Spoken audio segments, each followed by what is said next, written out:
할렐루야. 오늘도 굿 TV에 함께 하시는 여러분들을 예수님으로 사랑하고 축복합니다. 하나님께서는 우리를 향한 거룩한 비전을 가지셨을 때 디모데전서 2장 4절의 말씀에 모든 사람이 구원을 받기를 원하고 더 나아가 진리를 아는 데까지 이르기를 원하신다고 말씀하셨습니다. 모든 사람이 구원을 얻게 하기 위해서 하나님 이 땅에 예수 그리스도를 보내어 주셨으니 요한복음 3장 16절 말씀에 하나님이 세상을 이처럼 사랑하사 독생자를 주셨으니 이는 저를 믿는 자마다 멸망치 않고 영생 구원을 얻게 하려 하심이라 말씀하며 중요한 축복의 언약을 허락하셨습니다. 자, 그런데 예수님을 믿기는 믿는데 그냥 믿습니다가 아니라 이 믿음을 위해서는 전제 조건이 있었습니다. 예수님이 누구인가를 먼저 알으셔야만 예수를 믿는 믿음의 목적을 가지고 진정한 구원이 무엇인가를 알게 될진데, 예수를 누구인가를 잘 설명하는 말씀이 있으니 마태복음 1장 21절 말씀입니다. 내가 아들을 낳을 것이니 그 이름을 예수라 하라. 그럼 예수는 누구냐? 우리를 죄에서 구원할 자이다. 아멘. 지금 예수님을 우리가 믿는다고 했을 때 예수를 누구를 알아야 되니, 그 예수는 누구냐? 우리를 죄로부터 구원할 자라는 거룩한 이름을 주셨습니다. 그래서 예수 이름을 부른 자가 구원을 얻는다고 그랬을 때 예수 그럴 때면 나를 죄로부터 구원할 자이시구나. 예수 나를 죄로부터 구원할 자이시구나 하는 것을 가르쳐주고 있다는 사실이죠. 이 말씀을 달리 말하면 예수님을 필요로 하는 이유는 육신의 문제를 해결하고 병을 고치는 것이 궁극적인 목적이 아니라 내가 죄로 말미암아 죽을 수밖에 없을 때 그 죄사함을 받는 것이 구원의 출발점인 것을 알려주고 있다는 사실이죠. 그래서 세례 요한의 아버지 사가랴는 예수님께 대한 예언을 했을 때 누가복음 1장 77절 말씀에 죄의 사함으로 말미암은 구원이 바로 예수로부터 온다는 사실을 예언하면서 예수는 우리에게 죄의 문제를 해결해 주러 오신 분임을 분명히 말씀하고 있습니다. 자, 이 말씀 우리가 이해하려면 창세기 1장과 2장에 들어가서 하나님을 창조하셨을 때 원초적 본질을 알면 이 사실을 우리가 빨리 이해하게 되죠. 자, 창세기 1장 27절 말씀에 하나님은 삼위일체 하나님께서 사람을 창조하기로 결정을 내리셨을 때 우리의 형상을 따라 사람을 만들자, 그래서 에덴 동산을 다스리게 하고 지키게 하자는 하나님의 거룩한 꿈을 주시고 드디어 사람을 창조하는데 어떻게 창조하느냐? 하나님의 형상입니다. 그럼 하나님의 형상이 말하는 그 본질은 무엇일까요? 그 본질은 크게 두 가지를 말할 때 첫 번째는 하나님은 누구냐? 영이십니다. 그래서 요한복음 4장 24절의 말씀에 하나님은 영이시니라고 말하며 하나님의 본질이 영임을 말해요. 그 영이신 하나님께서 우리를 창조하신 거죠. 그 하나님의 형상으로 창조할 때 어떻게 창조했느냐? 창세기 1장 27절의 말씀에 하나님의 본질이 영이시기 때문에 하나님께서 흙으로 사람을 만드시고 그 코에 성령의 생기를 불어넣으시고 우리를 생영이 되게 하셨다. 살아있는 영적인 존재가 되게 했다. 살아있는 생명체가 되게 하셨다라고 성경이 분명히 말씀하고 있습니다. 이 사실을 사도 바울도 똑같이 인정합니다. 그래서 부활을 얘기하는 부활장인 고린도전서 15장 가운데 특별히 45절 말씀에서 첫사람 아담은 산 영이 되었고 마지막 아담 예수 그리스도는 살려주는 영이시다. 살려주는 영이신 하나님 예수님 성령님이 오늘 우리들을 산영, 성령의 생기를 불어넣어 산영이 되었다는 창세기 2장 7절 말씀을 인용해서 기록된 바 하고 말씀하고 있습니다. 우리는 이 사실을 통해서 하나님의 본질이 누군가를 알 수 있다는 사실입니다. 자, 그리고 또 하나 하나님의 형상에 대한 부분을 사도 바울은 이렇게 표현했어요. 에베소 4장 24절의 말씀에 하나님의 형상은 뭐냐고 했을 때 바로 하나님을 따라 의와 진리의 거룩함으로 지으심을 받은 새 사람이라고 표현하며 하나님의 형상이 무엇이냐? 의와 진리의 거룩함으로 지어졌다. 자, 하나님의 본질이 영이라고 표현했을 뿐만 아니라 하나님의 본질이 의고요, 하나님의 본질이 진리 안에 거룩함입니다. 바로 이것을 통해서 우리들에게 영이신 하나님의 영을 통해서 우리가 산 영이 되었으면 하나님의 의와 진리의 거룩함이 우리에게 있어서 그것을 표현해내는 그리스도의 향기가 되고 그리스도의 빛이 되고 그리스도의 편지가 되어야만 한다는 사실을 말씀해 주고 있어요. 그러면 하나님을 따라 의와 진리의 거룩함으로 지으심을 받았다는 게 이게 새 사람인데, 새 사람을 달리 말하면 골로새서 3장 10절 말씀에서는 바로 하나님의 형상을 따라 그렇습니다. 창조하던 자의 형상을 따라 지으심 받아라. 이게 바로 새 사람이다. 이 새 사람이 바로 하나님의 형상에 대한 본질을 얘기해요. 그래서 결국 예수를 믿는 마지막 궁극적인 목적도 똑같습니다. 그래서 로마서 8장 29절 말씀에 우리 신앙의 결국 목적지는 뭐냐? 예수 그리스도의 형상을 본받게 하기 위함이다.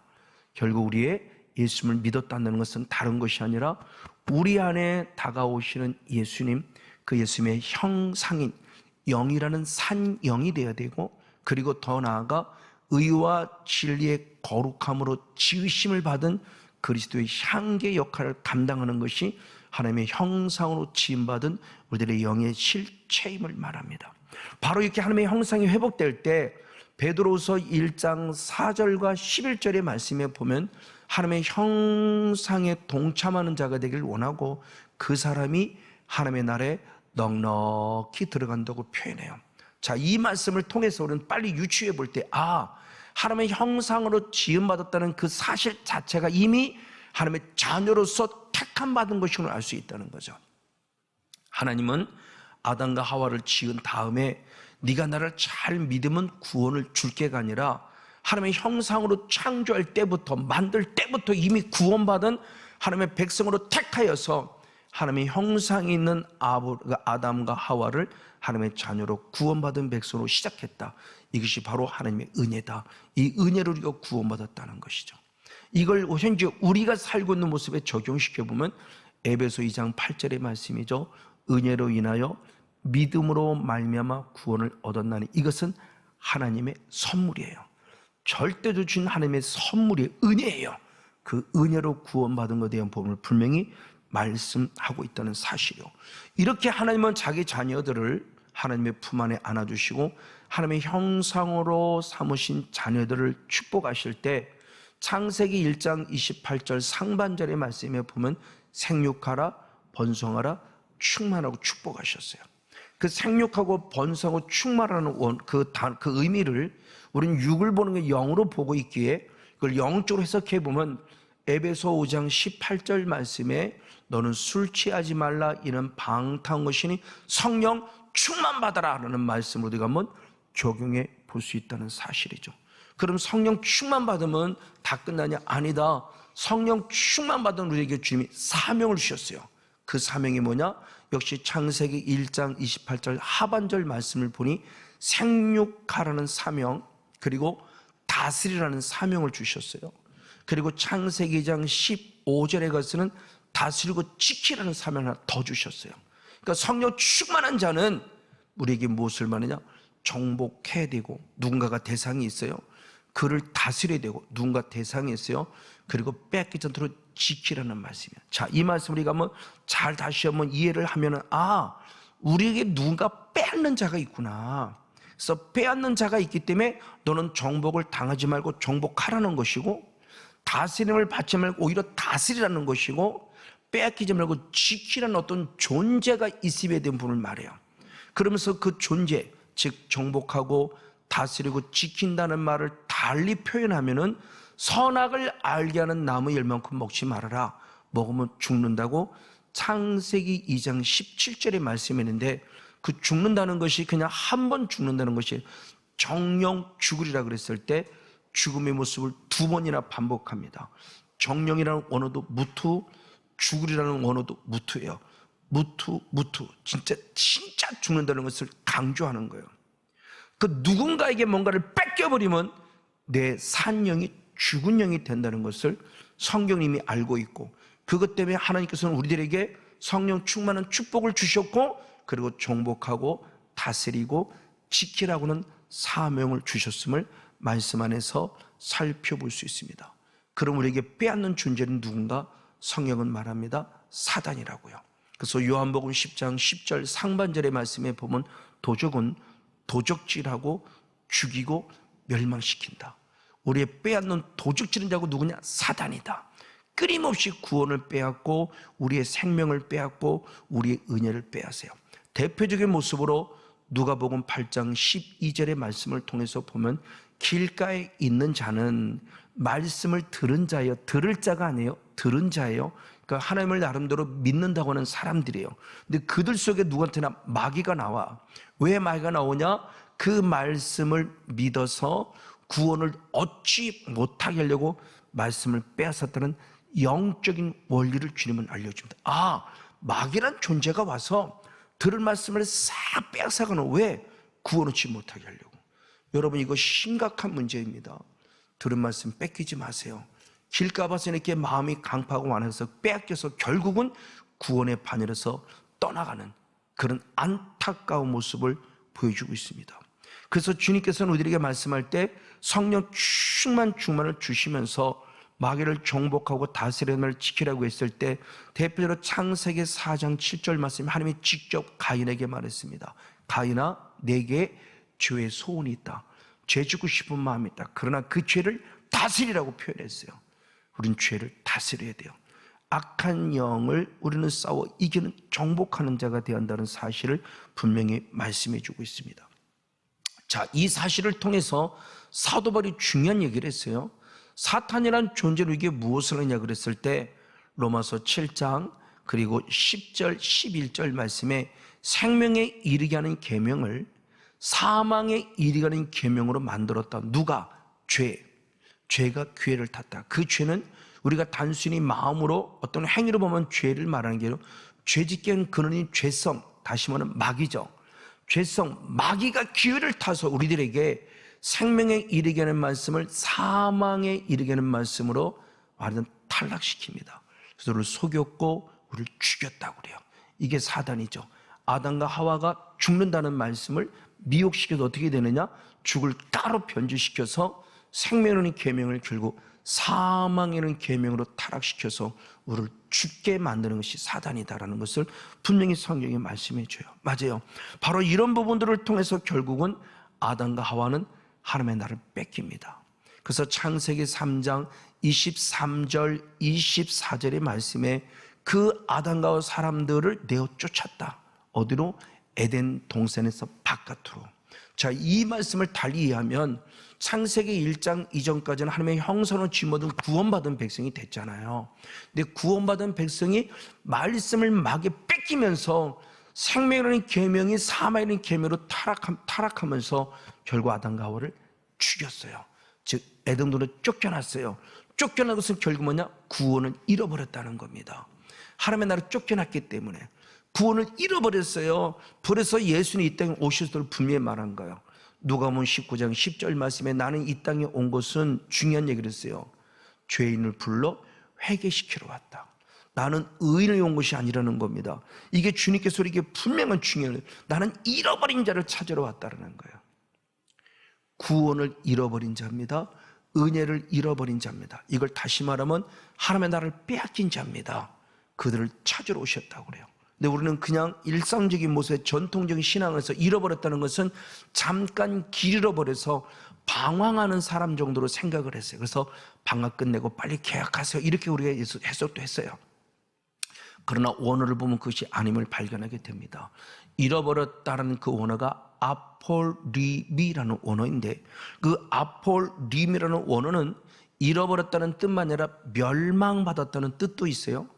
조금 전에 얘기한 대로 요한복음 10장 10절의 말씀입니다. 상반절을 보면 도적질하고 죽이고 멸망시켰다. 그런데 그 멸망시켰다 똑같이 아폴리미예요. 자, 잃어버렸다는 뜻도 가지고 있지만 더 큰 뜻은 뭐냐? 멸망받은 자예요. 그러니까 주님은 결국 잃어버린 자를 찾아왔다는 것은 멸망받은 자를 찾으러 왔다고 해석해도 크게 벗어난 것은 아니라고 생각이 되죠. 그럼 여기서 말씀하는 멸망은 뭐냐?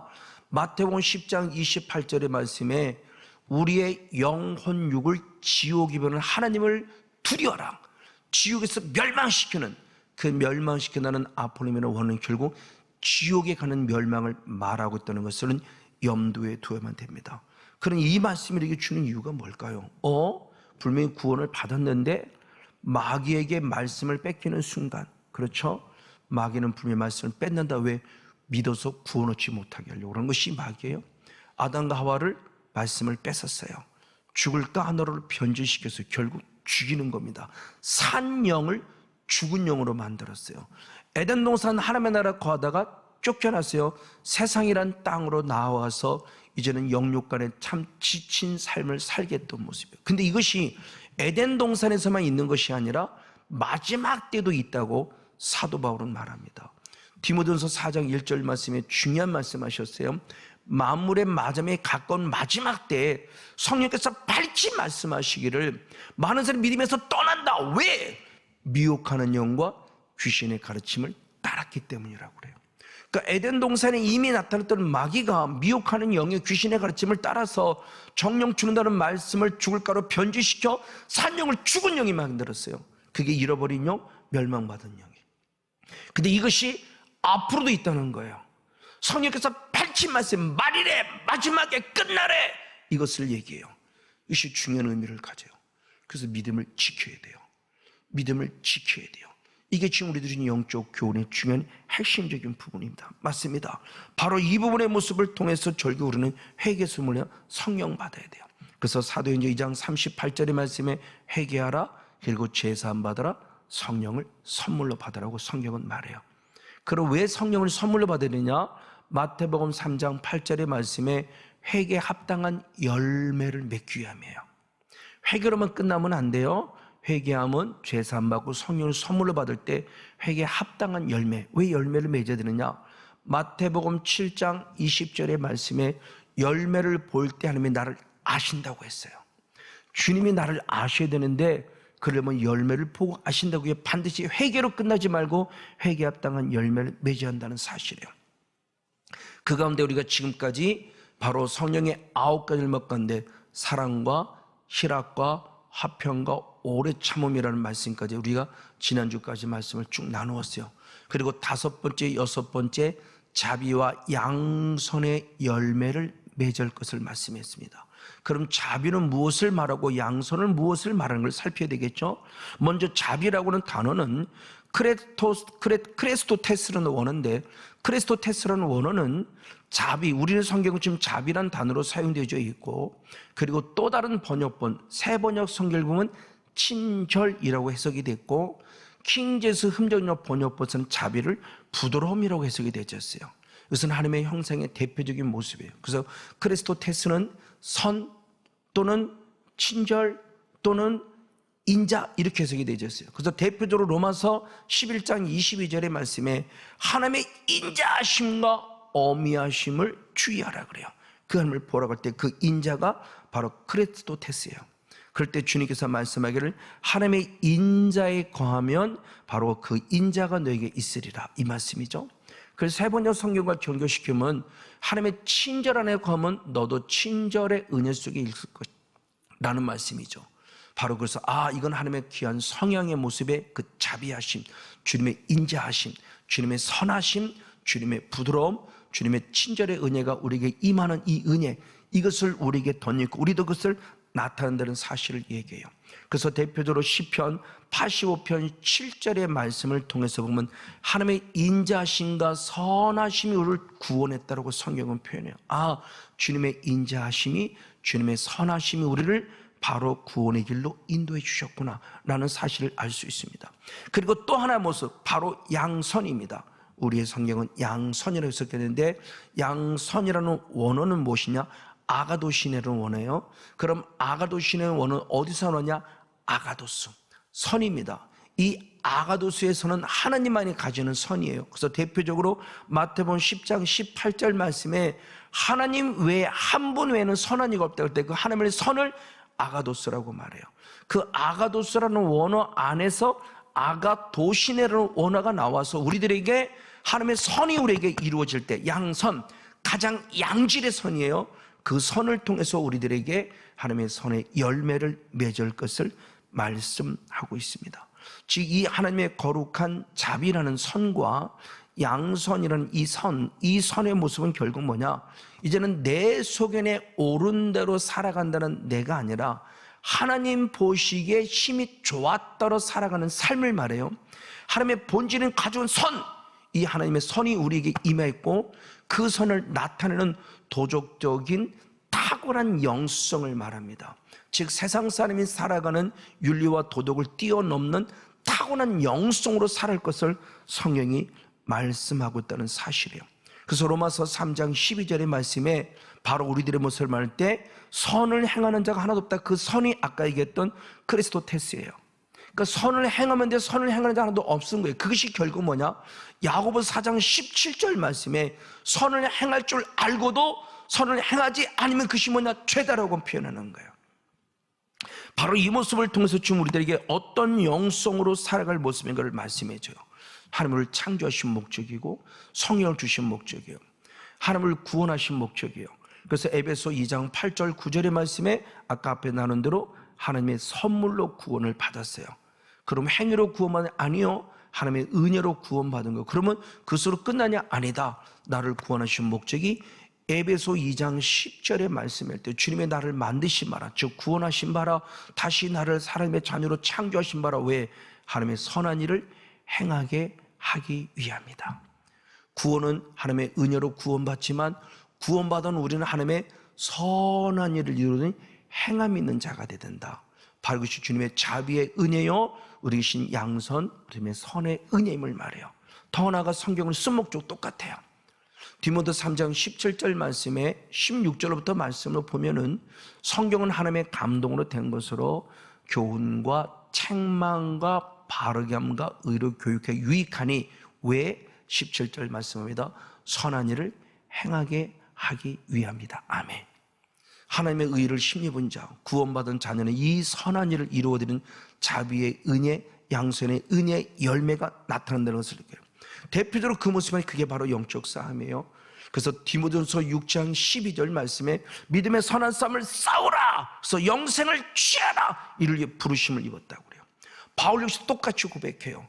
디모데 4장 7절 말씀에도 선한 싸움을 싸워라, 달려갈 길을 맞춰라, 그래서 믿음을 지키라고 표현해요. 우리의 싸움이 악을 선으로 이기는 선한 싸움이에요. 남편과의 싸움은 영적인 싸움입니다. 남편과 악으로 싸우는 것 더 잘해주는 선으로 싸우고, 그 이면에 있는 악한 영과는 예수는 선포된 영적 싸움을 싸우는 것이 선으로 악을 이기는 대표적인 싸움의 대목을 말합니다. 바로 이 모습을 통해서 우리는 주여 주여는 것으로 다 천국 가지 않는다고 성경은 말하죠. 그래서 마태복음 7장 21절 말씀에 주여 주여는 다 천국에 들어갈 것이 아니라 아버지 뜻대로 행하는 자에 들어간다고 그래요. 이것이 우리들의 삶의 모습이요, 저기 선한 일의 모습입니다. 그래서 주님 말씀할 때 회개에서는 회개로 끝나지 말고 에스겔서 18장 30은 죄로부터 떠나야 된다고 말씀했고, 이어서 에스겔서 18장 31절 말씀은 죄에서 떠났으면 마음과 영을 새롭게 하라는 거예요. 그 사도바울은 이렇게 표현했어요. 에베소 4장 22절의 말씀에 육의 욕심을 따라 구습을 옛사람을 떠나보내라 그랬고, 다시 이어서 에베소 4장 24절의 말씀에 하나님의 형상을 따라 지음받은 새 사람을 입으라고 표현해요. 이것이 우리들에게 성령의 충만함의 영성이 어떤 것인가 내 문을 분명히 말씀해 주고 있어요. 이것이 결국 우리들의 삶입니다. 그래서 로마서 12장 1절 말씀에 너희 몸을 하나님이 기뻐하는 거룩한 산 제사, 산 제물로 드리는 영적 예배니라. 그런 영적 예배가 뭐냐? 내 몸을 삶을 드려야 되는데 어떻게 드리는 거냐? 그게 바로 회개에 합당한 열매인 로마서 12장 2절 말씀이에요. 너는 이 세상을 본받지 말고 마음을 새롭게 하여 변화를 받아 하나님의 선하시고 기뻐하시고 온전한 뜻이 무엇인지 분별하여 그대로 살아가는 삶이다. 이게 회개에 합당한 열매이니 저 여러분도 반드시 온전히 새로워져서 하나님을 기쁘게 하는 영적 삶의 승리의 주인공 우리 모두가 되어지기를 예수님의 이름으로 간절히 축복하고 축원을 드립니다.